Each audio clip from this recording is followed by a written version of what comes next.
The Digital Production Buzz is brought to you by KeyFlow Pro, media asset management software designed to meet the needs of work groups at an affordable price. Tonight on The Buzz, we are looking at plugins, what they are, how they're made, and trends that plugin developers are watching for 2018.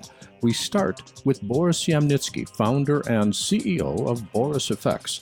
Their product lines include Boris Continuum Complete, Mocha, and Sapphire.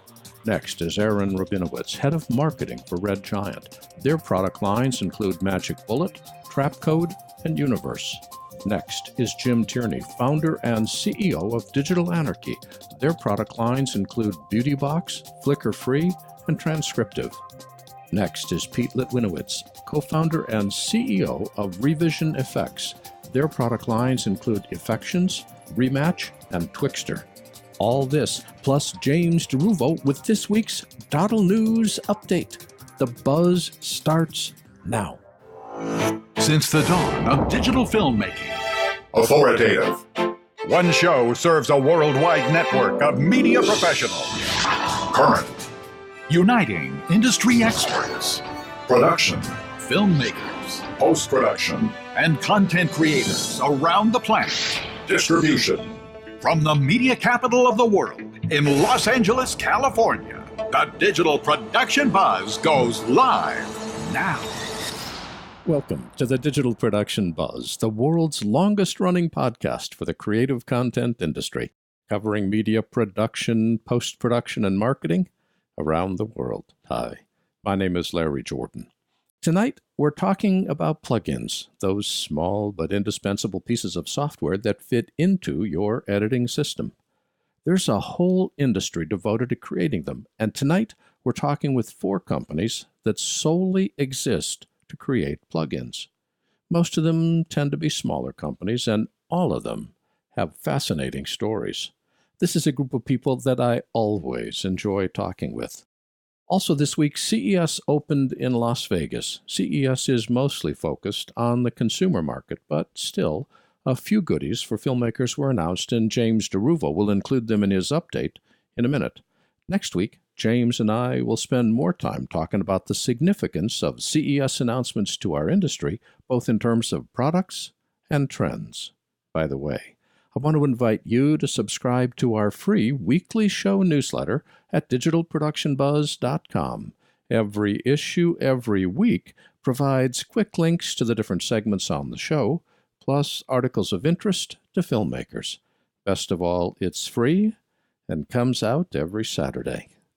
And now it's time for our doddleNEWS update with James DeRuvo. Hello, James.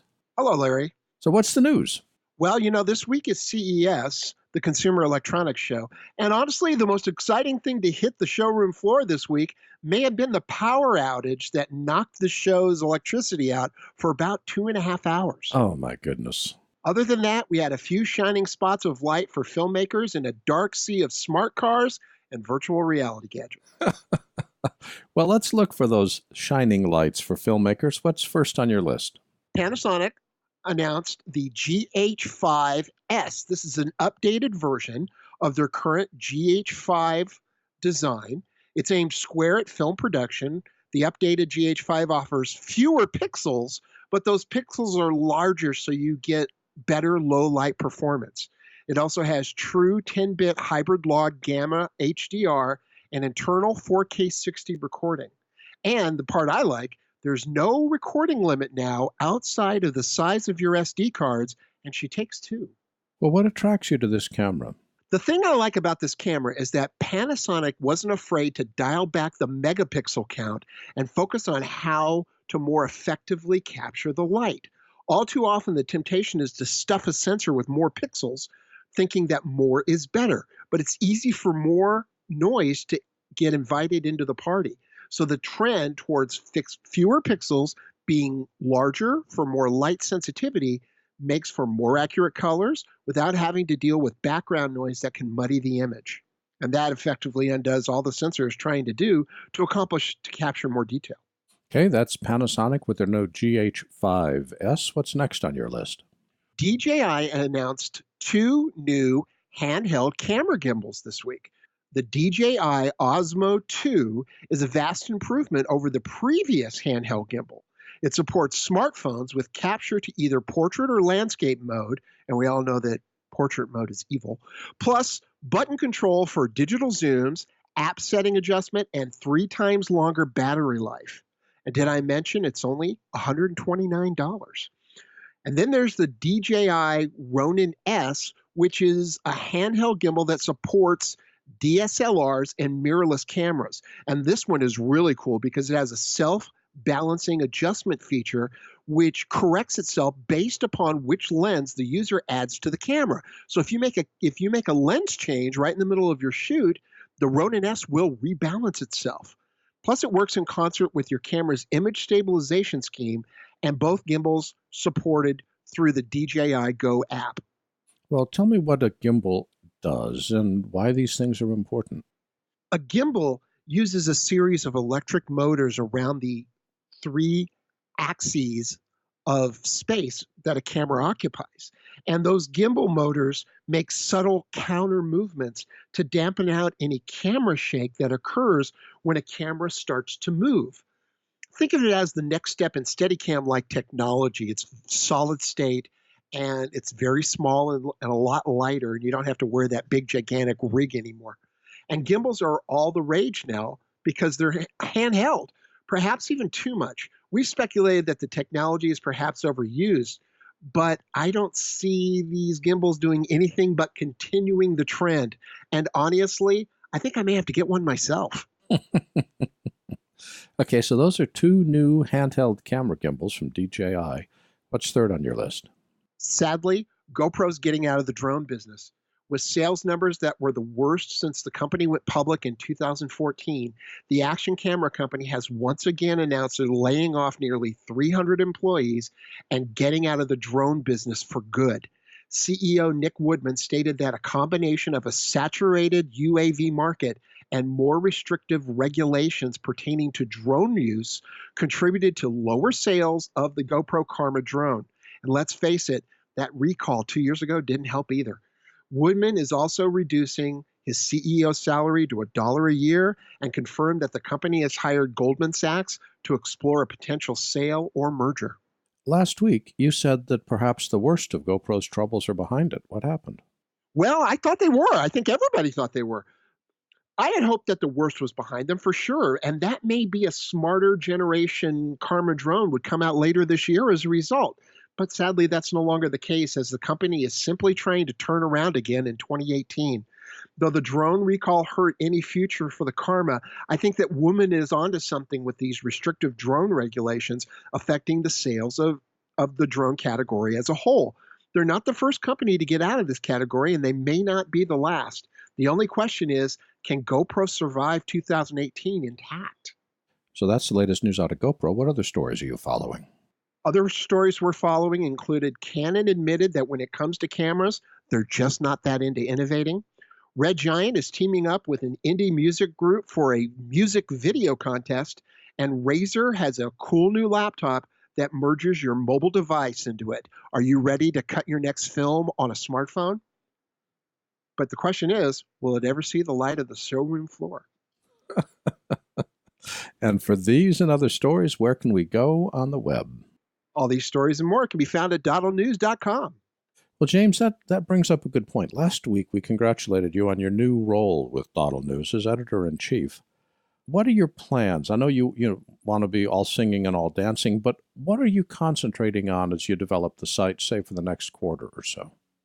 Well, Larry, I'm excited to have this opportunity, and I have some pretty big shoes to fill because Heath was a fantastic boss.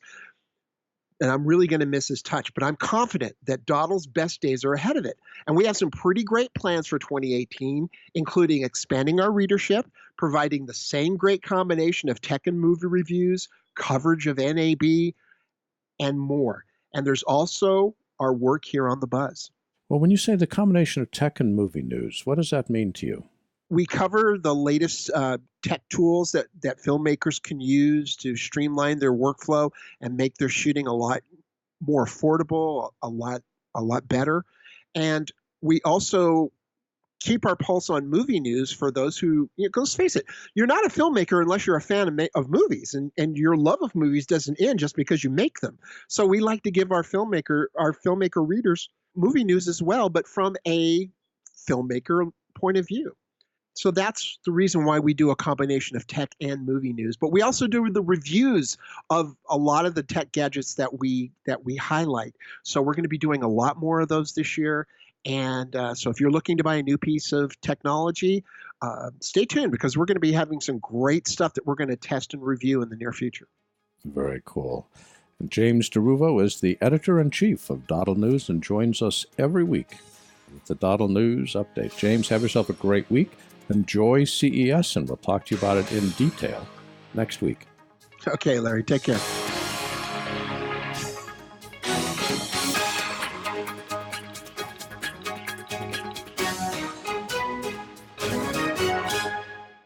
When you can't find your media, you need a media asset management solution. KeyFlow Pro. This simple but powerful software is designed specifically to help you organize, track, and find your media. Whether you work alone or part of a group, its intuitive user interface helps you easily store, sort, search, play, annotate, and share your media using team-based shared libraries over a network. Its wide range of features are all at a very affordable price. And with the new 1.8.3 update, rescanning is up to 10 times faster. Plus, KeyFlow Pro is integrated with macOS notifications, enabling you to collaborate faster and smarter, all in real time. KeyFlow Pro is available in the Mac App Store, or get a 30-day free trial at keyflowpro.com. KeyFlow Pro. Simple, elegant, and surprisingly affordable.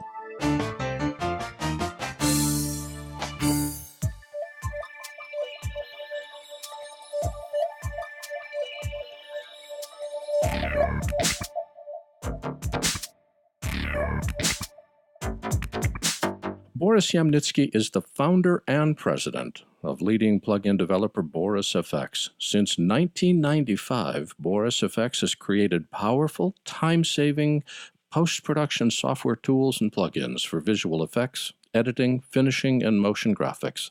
Its award-winning product line includes Continuum, Sapphire, and Mocha Pro. Hello, Boris. Welcome. Hello, Larry. How would you describe BorisFX? Today, BorisFX is a plugin development company comprised of historically three separate development teams and product families. One is the Boris Continuum, which started in the 1990s. The other two are Mocha, coming from the Imagineer system, the award-winning tracking and masking system for visual effects. The third one is Sapphire, originally developed by GenArt, which was merged with BorisFX in 2016. I want to talk about your acquisitions in a minute, but you've been creating plugins for over 20 years. What changes have you seen as plugins have evolved over that time? Oh, many. 20 years ago, actually, plugin development was very simple, because the plugin market didn't really exist, or was rather poor. And the VFX, the software VFX, were very limited. So a lot of the fresh new plugins were quite simple, quite limited. In the past 20 years, obviously, the plugin market and plugin technology matured, and the sophistication level is quite high.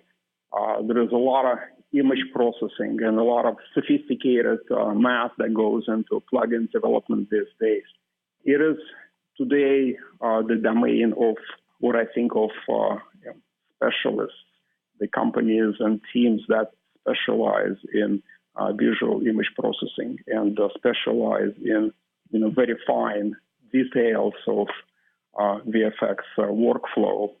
For example, we were just now recognized by Advanced Imaging Society in Hollywood for technology achievement, the award that we're picking up next week in Beverly Hills. So what I'm saying is, it is very much a sophisticated field these days. You mentioned that you've acquired a number of companies recently, Mocha and Sapphire.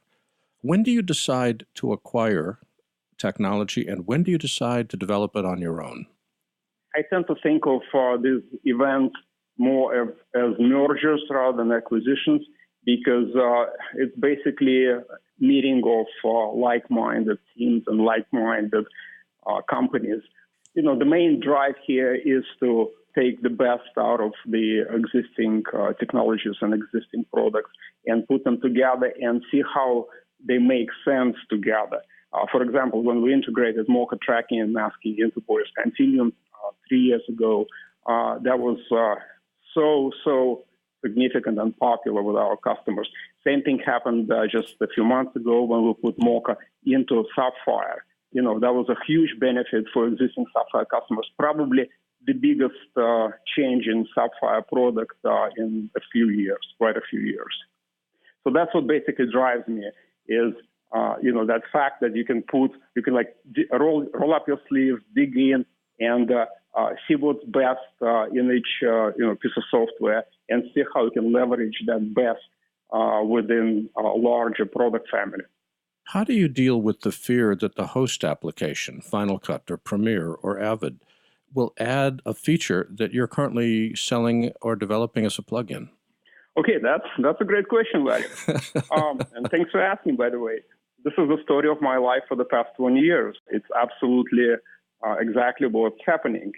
I strongly believe that image processing is a pretty sophisticated field, which is better left to specialists or companies and teams that invest very heavily in the field. Companies who study the state-of-the-art research.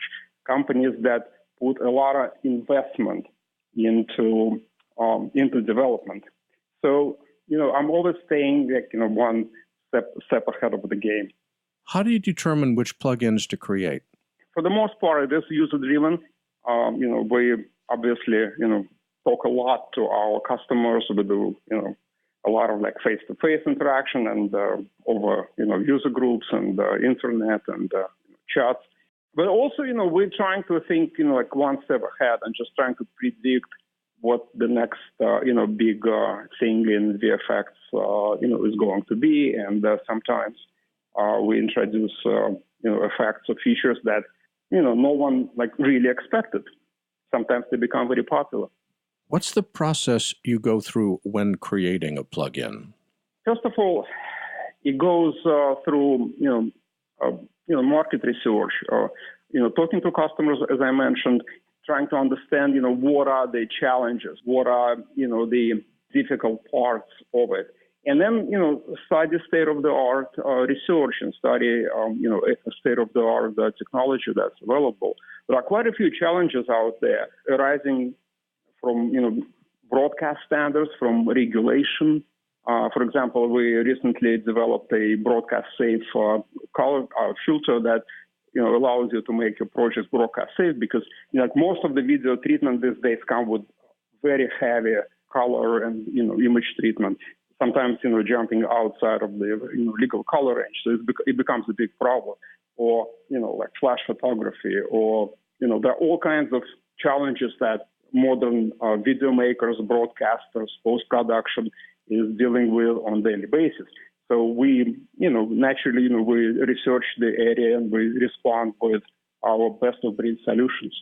I know the process varies by plugin, but in general, how long does it take to create a plugin? Are we talking a couple months or a couple years or what? Oh, that depends. That really depends on the magnitude of the challenge. Sometimes, we actually get lucky, and sometimes we create something very valuable, very interesting in a very short period of time. Other plugins or other features, they may take months, many months, more than one release cycle. We try to release products on about 12-month cycle, or refresh and update our products in our family on a 12-month cycle. But, sometimes it's like this tick-tock process where, it takes more than one cycle to more than 12 months to get something right. and get it out there. Well, that brings me, I think, to the most obvious question, which is what are some of your latest products that have survived this whole development cycle? Yeah, well, we just finished in 2017. We completed the V11 versions of Sapphire and Continuum, and that was actually significant because that was our first joint product release where the two teams were working together, essentially like, sharing code and, sharing know-how. So there was a lot of benefit in both packages from that. As I mentioned, Sapphire got the excellent Mocha tracking and masking system. And Continuum got actually recently acquired rights to the PrimeMat chroma keying. So that was a big boost to the Continuum users. In addition to that, we jumped into the brand new VR space. So we have Continuum has the VR unit now. For people that want more information about your products, where can they go on the web? It is www.borisfx.com for all three brands, Continuum, Sapphire, and Mocha. That's all one word, BORISFX, BorisFX.com, and Boris Yamnitsky is the founder and president of BorisFX. And Boris, thanks for joining us today. Thank you, Larry. It's been a pleasure.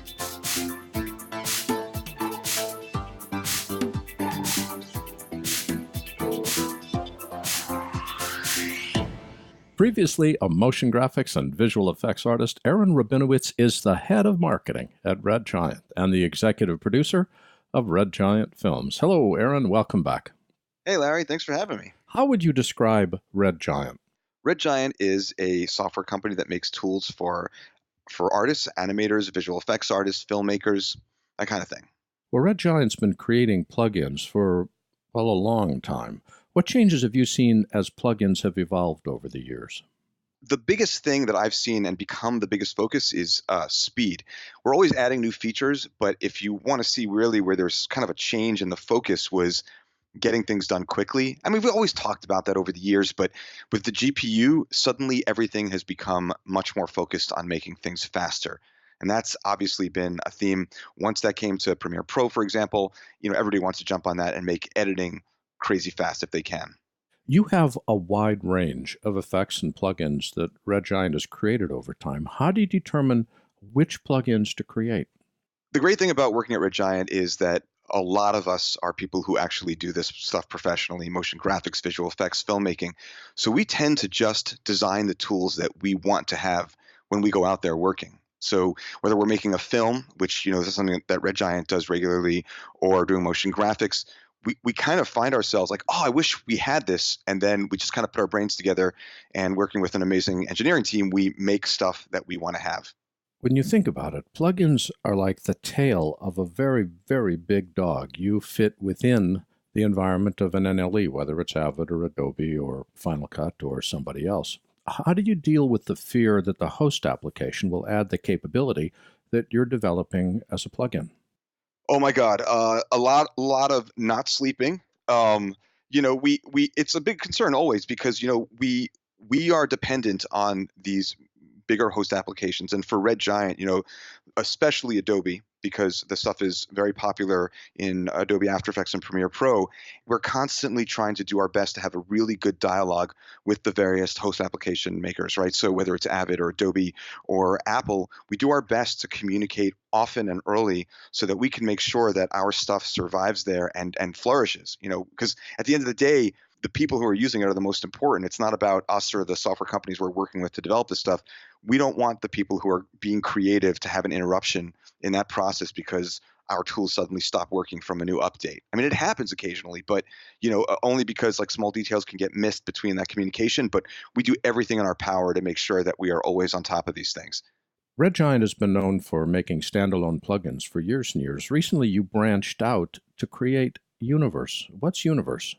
Red Giant Universe is it's our fastest growing and adopted product. It's 76 tools for editors and motion graphics artists that runs in pretty much every popular host app like Premiere Pro or Avid or DaVinci Resolve.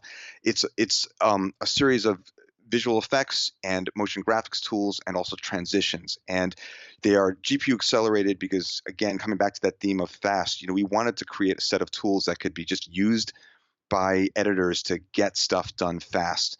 And it's actually, I'm probably the thing that we come back to again is this idea of creating stuff we wanted. These are all the tools that I've always wanted, but couldn't have because, the development cycle for so many of our other tools takes, a year as we go through these big things. Universe, we get to make little tools that we really, really love and they become very popular. So it's kind of a pleasure to see this stuff cranking out constantly. We're constantly updating it and then seeing them out there used by editors and motion graphics artists. Well, is BorisFX in the cloud? It's not in the cloud any more than, I guess, Adobe After Effects or Premiere Pro are in the cloud. It's the term, your licensing, I guess, is in the cloud, but the tools exist on your computer. If you disconnect from the cloud, your tools still work. They're just a set of tools that we license through subscription. And it's actually been a real eye-opener. It's the first set of tools that we've done through subscription, and the amount of people jumping on that has been huge. So it's been, makes us think, maybe that's the kind of thing we might want to do more of in the future. But yeah, it's been pretty amazing. Aharon, Red Giant makes a wide variety of products. It used to make plugins that you could purchase by themselves, and now you've got Universe. Does that mean that all of your software is now available for subscription, or can we buy plugins standalone? You can buy most of our products as standalone, or what you'd call, I guess, the old licensing way, which is, you buy the license and then you have it. Red Giant Universe is our only subscription product. It's been incredibly popular. So obviously it's the kind of thing we think about for all of our products, but that's the only one that's available by subscription. Everything else is perpetual license. What happens with our access to the plugin when we no longer subscribe? Say we have a legacy project. Are we losing access to that data? Yeah, I mean, the same way that you'd lose access to After Effects or Premiere Pro is the same kind of thing. But again, if you needed to reactivate that for a project, if you had a change of a project and you're being paid by your client, for $20, you could just kind of reactivate that for the month and go from there. Shifting back and putting your development hat back on, what's the process of developing an effect for Universe? Oh, it's great. It's probably the most artist-friendly from a design perspective. This is something that when we created, we tried to find a way that would let artists like myself, because I'm not really a coder, I know a little bit, be able to create stuff. And so we kind of use a system where we built like hundreds of sort of building blocks of like different very small effects, and then using code to call one of those effects in, we basically say, okay, bring me the blur, bring me this glow, let's add them together, let's do a couple of other little things, let's add some mathematics into it to make these things more random, and we end up with a tool that from the development side is very friendly for us to develop the tools we want without having to go through the full engineering process that we would normally go through for something like Magic Bullet, for example. So what's your turnaround time? Is development days, weeks, months, or years? It really depends. The thing is more testing than anything else. I mean, we can turn around a plugin in a week after we're internally kind of messing with it and having fun with it. But of course, we want to test it internally. Then we want to go through a beta process where people start asking for features. So that process takes a little bit longer, but it's not being held up by sort of resources where engineering isn't available. It's being more held up by the process of us wanting to do the best version of that product that we can do. What trends are you keeping an eye on for 2018? The funniest thing I think about the fact that we're in this industry where we've worked so hard to create visuals that are cutting edge and quality of high quality, high resolution, we're finding that the most popular thing right now in terms of tools, as far as like the kinds of things editors are doing, for example, is they want looks that are reminiscent, I guess, retro type looks. VHS. And I'm not saying that this is like our focus as a company, but it's always interesting to see that people want to make their awesome new footage look like it's old and more legit in its weird way. I mean, it's the VHS. We can see the metrics on Universe, what people are using the most. And it's pretty amazing that people want to make their awesome, high-res footage look like it was shot on a VHS camera. It's just amazing. But we're also seeing, again, we come back to speed. Universe is built on speed. Trapcode, we've released a new version of Trapcode that is GPU accelerated for particular, and we're hoping to expand that to other Trapcode tools. But people want less to do more than they can do faster. I mean, yeah, everyone always wants to do more, but speed is just, the turnaround times that everyone has. So we keep an eye on that. What is it people are doing? What are they trying to get done faster? And just try to answer that. Earlier this week, you announced a contest. What's your contest? My favorite band of all time is They Might Be Giants, and I noticed that they were running a contest to have a music video made from their fans. And I reached out to them, and I said, your fans are awesome. I'm one of them, so I guess I'm awesome. But your fans are awesome, but they're not filmmakers. I think that we can help you because, I think our audience is the same kind of audience that you guys like, quirky, technologically interested and just fun people. And maybe we can get our audience to help you. And they were like super stoked by the idea. I have to say that John Flansburgh, who called me, he made this joke about liking our company name, Red Giant, They Might Be Giants. It took me 4 hours later before I got it. I was so focused on like the work aspect of it. I was like, oh, I totally missed that. I don't know. But we talked, and it just made a lot of sense to do this contest together, and maybe do another one a little bit later too that's even more focused on visual effects. But right now, we're just trying to help bring our audience to help them make an awesome music video. So you head over to their site, theymightbegiants.com, and you can just apply to enter the contest, and you can win $3,000 plus everything that Red Giant makes as a part of that. And for people that want to go somewhere on the web to learn more about the products Red Giant makes, where do they go? Head over to redgiant.com. That's all one word, REDGIANT, redgiant.com. And Aharon Rabinowitz is the head of marketing for Red Giant. And Aharon, thanks for joining us today. Again, thanks so much for having me.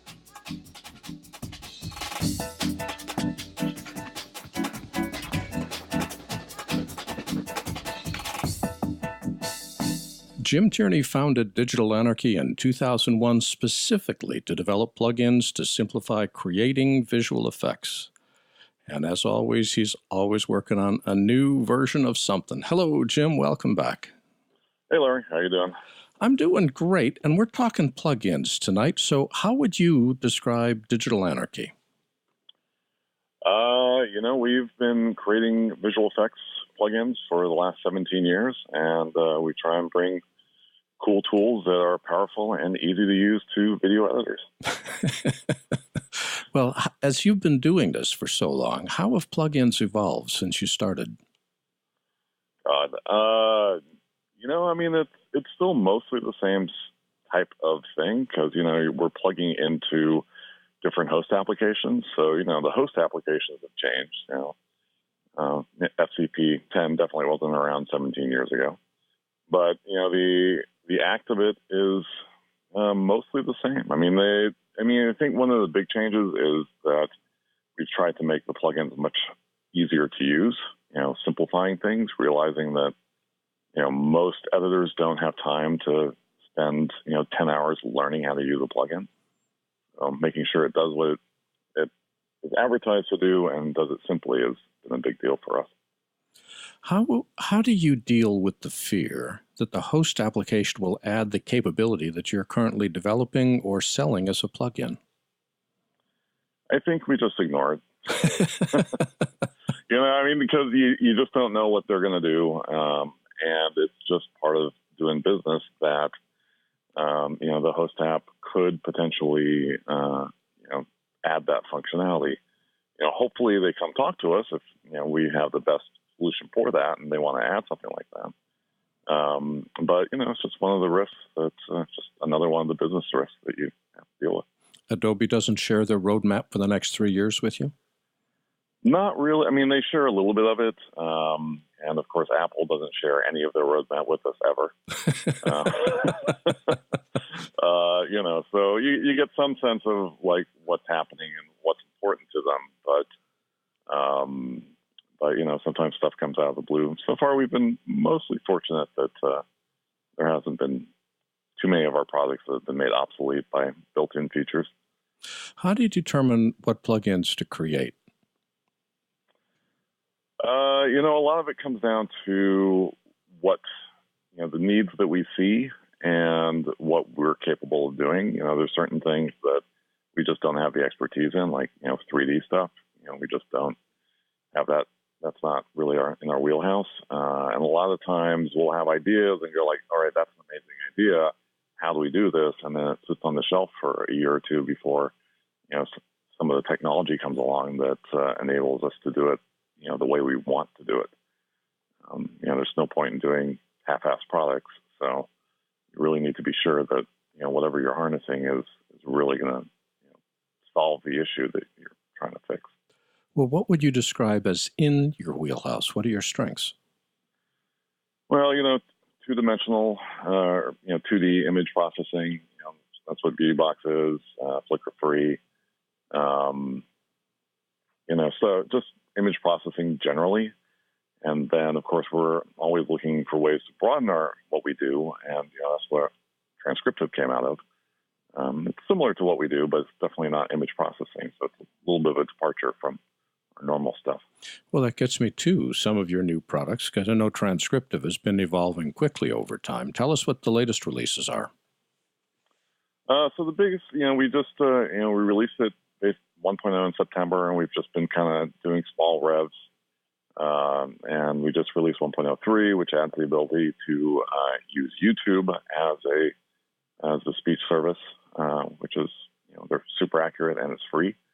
It's a pretty slow process to do it that way, but that's one option. And just been listening to what people keep telling us what they want, and just trying to wrap that into the product as fast as we can. How should editors determine which plugins to add to their system? I mean, clearly they should buy all of yours, but what criteria should they make? What criteria should they set? I mean, it really comes down to, what do you do? If you're doing compositing, there's no point going off and buying transcriptive, right? I mean, it's just it's not the appropriate thing there. But, if you're doing, if you've got 100 hours of video that you're trying to sift through, then, buying something like transcriptive makes total sense. It just really comes down to, what do you do the most often, and what kind of products are out there that will make that easier for you. Everybody's got a different workflow and different thing that they specialize in. So it's tough to say, you need to have this tool, that tool, and that tool. But, you just have to look at, what do I do all the time? And are there plugins out there that will make my life easier? Well, thinking of making my life easier, what trends are you watching for 2018? For us, the big thing is just artificial intelligence and machine learning. That's what transcriptive came out of. I think the big thing for us is, how do we make searching video easier? And transcriptive is a big part of that, turning all the dialogue into text so you can search it. Some of the stuff that's on our roadmap is, object recognition to, go through the video and, assign keywords to all the objects or all the different things in the video so that you can easily search it and find it. So for us, I think that's one of the bigger trends. And for people who want to keep track of both transcriptive and the rest of your products, where can they go on the web? DigitalAnarchy.com. That's all one word, digital, ANARCHY, digitalanarchy.com. And Jim Tierney is the founder and president of Digital Anarchy. And Jim, it's always fun to talk to you. Thank you for sharing your time. All right, thanks, Larry. Take care. Bye-bye.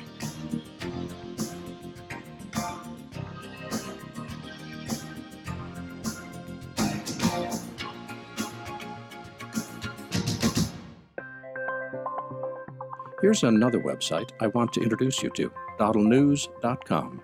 DoddleNEWS gives you a portal into the broadcast, video, and film industries.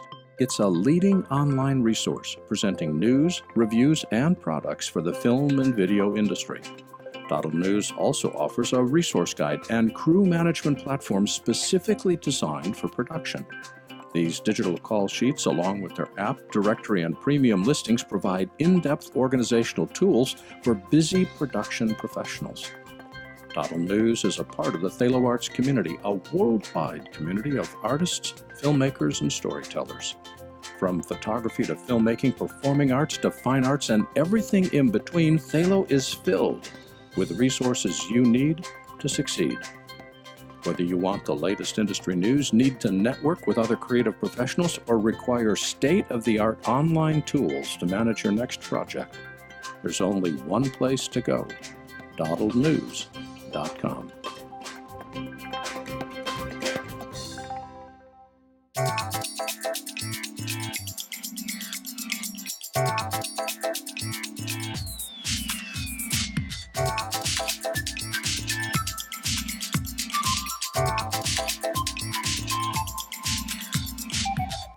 Pete Litwinowicz, along with Pierre Jasmin, co-founded Revision FX in 1998.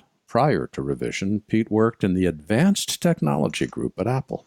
And before that, he worked at Aurora Systems, where he helped support and develop early digital paint and 3D animation systems, which is really cool. Hello, Pete. Welcome. Well, thank you. Hi, Larry. How would you describe RevisionFX? Well, we're a company who makes plugins, which is add-ons to your favorite compositing and editing apps. And our goal is to fill in the holes where the host apps can't get to what we can fill in to help you out. So why did you and Pierre decide to start the company? Well, we had been working on a movie together, and we decided that we wanted to start a company and sell software to people who make movies. Because the process of making a movie, while incredibly fun, was very stressful. And of course, so we decided to start a business, which of course wasn't at all stressful. I kid. We just like making software and making pictures with software. So we work really well together. So we decided to start a company. Well, you've been creating plugins for almost 20 years. How have plugins evolved over time? Well, gosh, I think there were a lot more companies doing plugins because there were more holes, if you will, in the host applications. As we have matured as a video and post-production industry, those holes get slowly filled in. So what I see is people filling in niche areas that are either very difficult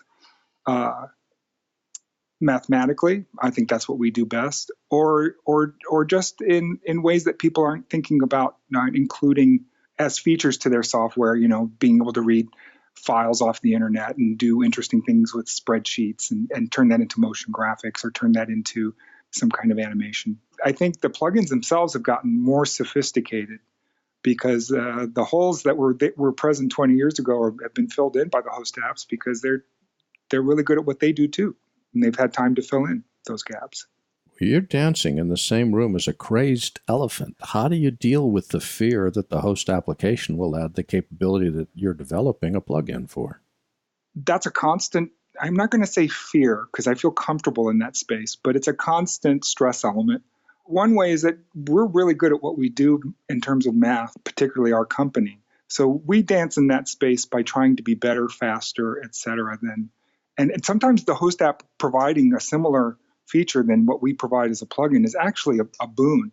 Because what happens is the host will expose a feature, say retiming using optical flow, which After Effects did many years ago. And we thought, oh gosh, we're going to see sales of our Twixtor plugin go down the tubes.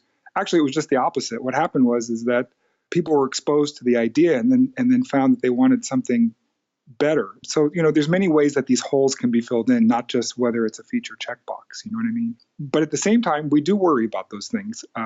For instance, we're playing in a space where doing slow motion is being suddenly filled in by cameras that can do slow motion. You don't need to do it as much in software. Of course, you always need to do something in software because your DP or the director may not film it the way you like, and you need to change it in post anyway. But there are more options if you have more frames. We're playing with space on both hardware and software, but we like it. We like being there. You like the stress. Yeah, like I said, it's minor stress. It's not major stress anymore. It was major stress maybe 10, 15 years ago when we were still trying to earn enough money to eat. You know what I mean? So we're doing okay. So how do you determine which plugins to create? A number of factors. One is we tend to gravitate towards things that we like to do. If we want it, we assume someone else wants it. That said, we also do look at trends, and we look at what people are doing today. For instance, there's a lot of 360 workflow. We said, well, how do we get in that space? We don't want to do what everybody else is doing because that's covered. So we try to find the holes. Once again, whether it's by other host apps or other plugins or other pieces of small software, and we go, well, if we do this, I would use this. That's number one. Two, if it has a lot of math in it, we love those problems because that's what we like to do. We try to take away the math from the people who are going to use it, of course, make it easier to use for them. We like math and we like making pictures, and we always use our own software because we always have some kind of project that we want to do, and we go, wait, there's nothing out there that fixes this. Maybe we should do it. So it's very self-gratifying at the same time. We do it for us and for the community at large at the same time. Well, there's a lot of plugins out there from lots of different companies. And if plugins are in addition to the editing software, whether it's from Avid or Adobe or Apple, what recommendations do you have for us as filmmakers to decide what should be in our basic kit of plugins? Well, I think it somewhat depends on what you're doing, right? If you're doing something that's advertising, you may want something that allows you to do prettier pictures, something that's a little more obvious, glints, glows, in 1990s parlance, language. But I would also choose to look for things. You're always going to have a problem with footage being dumped on you that is not the way you need it to be, and you don't need to make it prettier. You need to make it. This is if you're doing some kind of editing job or compositing job for somebody who's dumped some footage. I shouldn't say dumped. Who's given you footage that is not what it needs to be. So you need also tools to do denoising. You need tools to do things that are fixing things. Sure, the host apps have that too, but there are other options out there that sometimes are better. And then there's stock footage. I always recommend to people, don't overlook stock footage. You may not consider that a plugin, but in a sense it is. And if you're doing 3D kinds of motion graphics, look for things that make your 3D job easier. Because there are lots of tools out there that, in addition to full-on 3D apps, that there's motion that can produce some motion graphics for Final Cut Pro. There's Cinema 4D that comes with After Effects. Look for things that can help you with that workflow, in addition to what is already being provided to you by the major host app makers. You mentioned before that one of the things you use in your development process is watching trends. What are some of the trends you're keeping an eye on for 2018? For the last few years, we've seen cameras doing more and more resolution and different ways of viewing, 360, virtual kind of world view kinds of things. I believe that being able to have a higher resolution and higher bit depth, HDR footage is really exciting. And we're just at the cusp of what kinds of tools are going to be needed to really take advantage of the extra bit depth. 4K is pretty much a standard. People say, well, why do you need more? Not just for pan and scan, right? There's other ways to manipulate the footage that you may need more resolution, which is related to maybe VR output, or maybe not. Maybe it's just being able to reframe it in other ways just than pan and scan. These are the kinds of trends I see. And then with higher frame rate, there comes another host of problems. If you're indoors and you have LED lights, you're going to get flicker. So while we may lose some clients because they can shoot their footage in higher and higher frame rates, but there's other problems that come with that. There's more noise, there's more flicker if you're using electric lights. So I'm answering two questions at the same time, which is I see the hardware getting more sophisticated, but at the same time, it opens up doors for more software to fix those things. That is the trend that I see. We're trying to stay ahead of the problems that people are going to be seeing even before they have them in their hands to see those problems. We're trying to educate ourselves. What might people be needing in a year or two, because this has become so pervasive, these higher frame rate and higher pixel depth. Which gets me to the products that you've got now. What are some of your latest products that we should pay attention to? Well, the latest thing we have, Final Cut Pro and Motion just came out with 360 support.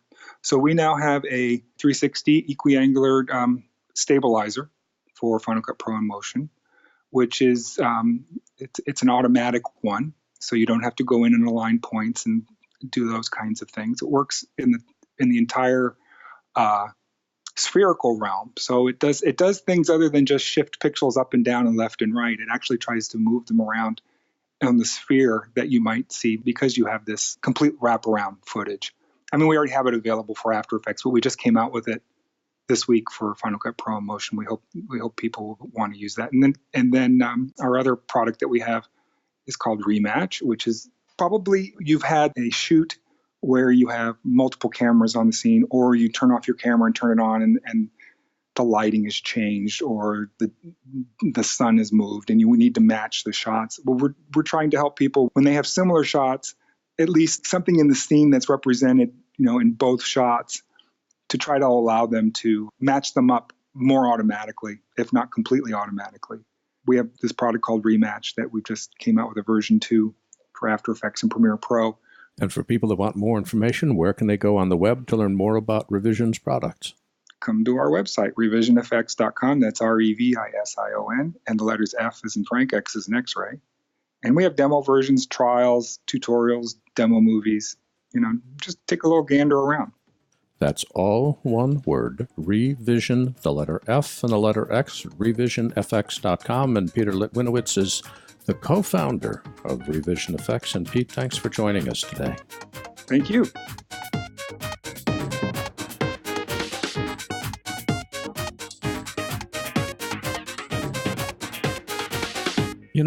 I was just thinking, just as the iOS App Store allows us to customize our iPhones, plugins allow us to turn our editing system into something much more customized for the way we edit. When I first started editing all those years ago, I couldn't figure out why plugins existed. Why didn't Adobe or Apple or Avid simply include all these features in their software? What I discovered is that these larger developers pick features that target the largest number of users. It isn't worth their time to create something that only a few editors need. However, what Final Cut proved back around version 1.2 or so was that when an application allows other developers to connect their software into it, the host software becomes much more flexible and attractive. This is one of the reasons Final Cut exploded into an editing behemoth. It was extremely easy for other developers to create small programs called plugins that filled the gaps left by Apple. This lesson was not lost on other developers. Now APIs, which is what these connections are called, are now standard on almost all major software. Plugins are vital to the long-term success of any program. Most of these plugin developers are smaller companies. Some focus on effects or transitions, others on utilities or conversion software. But all of them are looking for ways to make our editing faster, or easier, or more interesting, or just more fun. If you haven't purchased a plugin recently, make a point to look around and see what's out there. These companies need our financial support as well as our feedback. Plugin developers survive based on their sales. They don't get any money from Avid or Apple or Adobe. Everyone benefits from an active and growing plugin market. Just something I'm thinking about.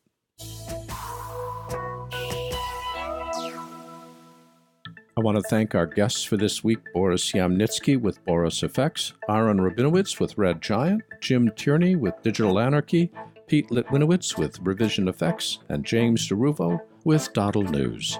There's a lot of history in our industry, and it's all posted to our website at digitalproductionbuzz.com. Here you'll find thousands of interviews, all online and all available to you today.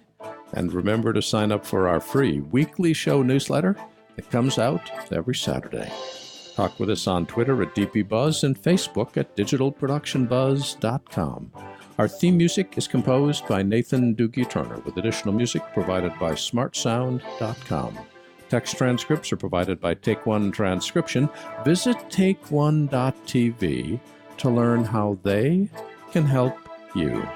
Our producer is Debbie Price. My name is Larry Jordan, and thanks for listening to the Digital Production Buzz.